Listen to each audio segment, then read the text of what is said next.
Okay, magandang gabi mga brads, 'no? At tayo ay nagbabalik na naman nga para mag-review ulit ng laro ng mga chess player na mas magaling kaysa sa atin.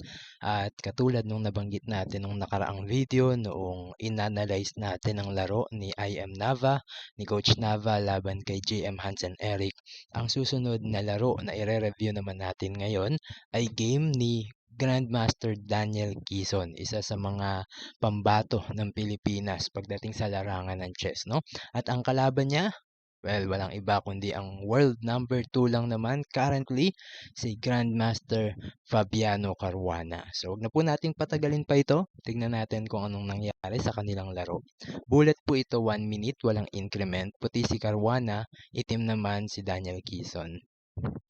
Nagsimula ang kanilang laro sa F3, Knight F, then sinagot lang yan ng Knight F6, G3, G6, Bishop to G2, Bishop to G7, then nag-castling lang si Caruana at nag-castling din itong si Grandmaster Daniel Quezon. Then nag-D3 at D6. Dito kung mapapansin natin mga brad, no? Very symmetrical ang position ng kanilang mga pyesa. Magkamukha talaga. Kaya tumira dito si Caruana ng Knight B to D2. Ito po ay inaccuracy. Ayon sa computer, ang sinasuggest ay mag C5 daw. Pero palagay ko sinadyang ibahin ni Caruana yung tira para wag maging masyadong magkamuka yung position at magkaroon ng imbalance or something para hindi maging tabla ang laban, no? So sinagot po yan ni Grandmaster Daniel Quezon ng C5. So kung maalala po natin, pinapatira ng computer dito C4, no? So kung C4 pala yung tinira ni Caruana, tapos nag C5 si Daniel Quezon, magkamukhang magkamukha pa rin ang posisyon ng lahat ng mga pyesa. So ituloy po natin, sinagot lang yan ng E4, nag Knight to C6, no? And then nag-rook to E1. At kung mapapansin natin, dito mga brad, no, book move na ulit yan. Ibig sabihin, ang position pong ito ay nasa libro talaga. Kaya masasabi natin na itong Knight to B to D2 ay sinadya talaga ni Caruana para lang ibahin yung order o yung pagkakasunod-sunod ng mga move. Pero dito pa rin nauwi ang posisyon para lang guluhin ang laro o lituhin ang kalaban. So ginagawa talaga yan ng mga chess player, kabisado na nila ang mga linya. So ituloy natin ulit. Knight to E8 yan. Inaccuracy, sabi ng computer, ang sinasuggest ay mag E5 daw. E5, no? 'Di ba parang mawi-weaken itong D6 pawn? Pero syempre computer 'yan, no? Mas malalim yung nakikita nilang linya pa. So ituloy natin ulit. Nag H3 lang 'yan. Knight to C7, C3, Rook to B8, inaccuracy daw, talagang ipinapatulak na itong E5. Then nag Knight to F1 lang 'yan. Well, inaccuracy din naman dahil ang gusto ng computer ay mag Knight dito sa B3. Mas magiging aktibo ang B sa square na to kumpara sa Knight sa F1. Nag B5 yan, D4 at B4. Great move na naman ang itinira ni Grandmaster Daniel Quezon na sinagot lang ni Caruana ng Knight to E3. Na namang mistake, ang sinasuggest ng computer ay Bishop to E3 daw para dagdagan yung suporta depensa nitong pawn sa D4. Nag B take C3 na yan, binawi lang ng pawn, then Knight to B5. Isa na namang great move, sunod-sunod. Ang great move ni Daniel Quezon.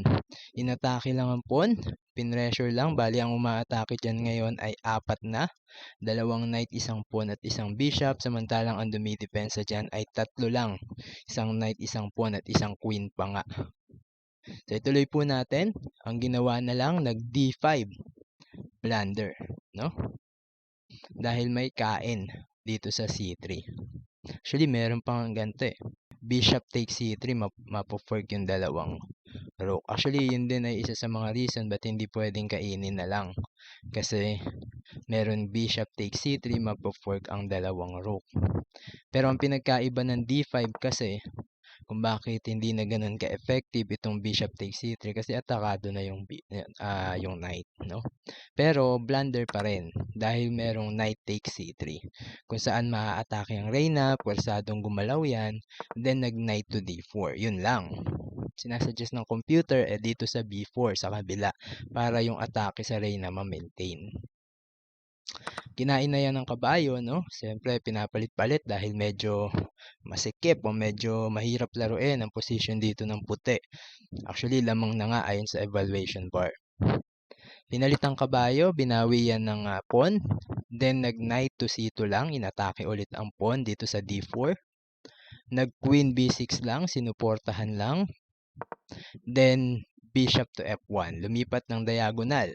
Kasi yung diagonal dito sa G2 ay sarado, no? So lumipat dito sa F1 para bukas yung diagonal, mas makakatulong ang bishop. Nag A5 lang yan, then bishop to D2, inatake ang kabayo. Nag bishop to D7 lang, nag-connect na ang dalawang rook. Actually, isa din yun sa reason nitong bishop to D2 ng puti para mag-connect ang dalawang rook na ginawa din ng itim. Then, kinain na nga ang kabayo. Bishop takes c3. Binawi yan ng pawn. Then, nag-h4. Bishop b5. Inatake ang reyna naman. Umiwas yan at nagpunta sa f3. Then, kinain na yung bishop dito sa f1. Binawi yan ng rook. Then, queen b2. Inatake ang kabayo. Dinipensahan lang yan ng reyna. Nag-queen d3. Nag-rook f to c8.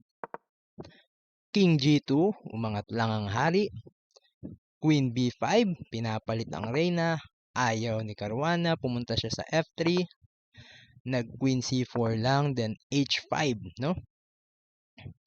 Bumobomba na dito sa king side si Caruana at sinusubukang gumawa ng mga panggulo. Nag-rook dito lang yan, dalawa inaatake niyan, ang knight dito sa C2 at ang pawn sa A2. Although depensado ito ng rook, pero dalawa ang umaatake dyan.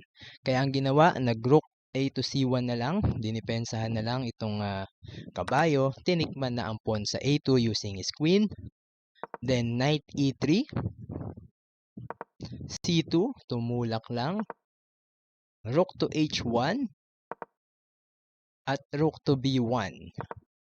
Then, nag-queen G4, inatake ang rook sa C8. Umiwas lang yan, nag-rook C7.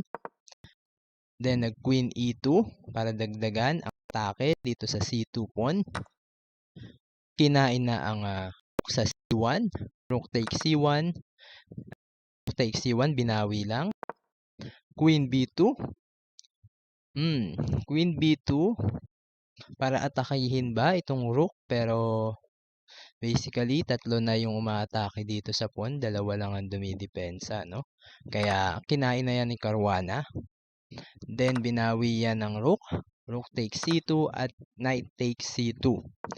Dito, nagtulak lang ng pawn, A4, Queen C4, A3, Knight B4. Lumaki ang kalamangan nitong itim, no?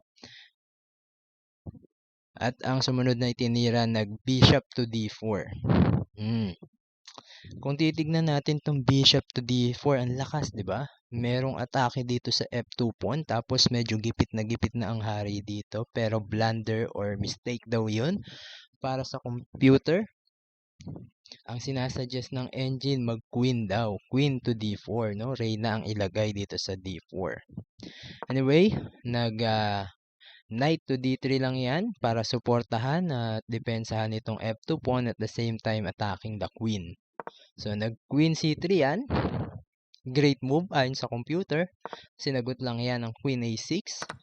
Then, G takes H5. No? Kinain na yung pawn. Actually, kanina pa yon. Tinikman na. Then, nag-knight to F4 lang yan. Inatake itong pawn. At nag-queen D2. Talagang pinupunterya itong pawn sa F2. Pero ang sinasuggest dito ng computer, mag-bishop to G7 daw. Para just in case, no, na chumek dito sa A8, may pangharang dito sa F8 na bishop. Hindi naman nakita yung check dito sa A8. Ang itinira ay knight to E2. para harangan yung atake dito sa F2. Di po yan pwedeng kainin dahil depensado yan ng reyna. Nag A2 lang, itinulak ang pawn, tinikman na ang bishop. So, pwersado bawiin na libre ang pawn sa A2. And then, nag queen takes E4 lang with a check. Umiwas ang hari, nag H2 yan.